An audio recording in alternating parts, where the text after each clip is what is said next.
తాలిబాన్లకి ఉన్నటువంటి అతిథి పెద్దదైనటువంటి సినిమా ఇప్పుడు స్పష్టంగా కనబడుతోంది. పాకిస్తాన్ని పూర్తిగా డిజోన్ చేసుకుంటున్నారు. వరుస దెబ్బ మీద దెబ్బతీస్తున్నారు. ఇప్పటికే వాళ్ళకి పళ్ళు, కూరల పంటల్ని పంపించడం మానేశారు.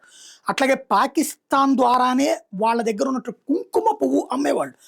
యూరప్, అమెరికా, అరబ్, ఆసియా దేశాలకి ఆరోమా కలర్ ఉన్నటువంటి కుంకుమ పువ్వు అమ్మేవాళ్ళు. బిలియన్ల కొద్దీ వ్యాపారం అనమాట. $30 మిలియన్ వ్యాపారం జరిగేది ఈ కుంకుమ పువ్వు వ్యాపారం. ఇప్పుడు అది పాకిస్తాన్తో ఆపేసి వీళ్ళే డైరెక్ట్గా చేసుకుంటున్నారు. అట్లాగే పెట్రోలు, డీజిల్ ఇదివరకు పాకిస్తాన్ నుంచి కొనేవాళ్ళు, అది మానేశారు. డైరెక్ట్గా రష్యా నుంచి కొనుక్కుంటున్నారు.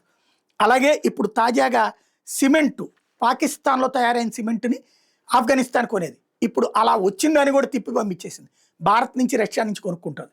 ఓవరాల్గా ఆఫ్ఘనిస్తాన్ ఇవన్నిటి కొట్టేయడం వలన దెబ్బతింటున్నటువంటి పరిస్థితి ఎవరికయ్యా ఉందంటే పాకిస్తాన్ ఆర్థిక వ్యవస్థకి ఇది ఒక పెద్ద సంక్షోభం.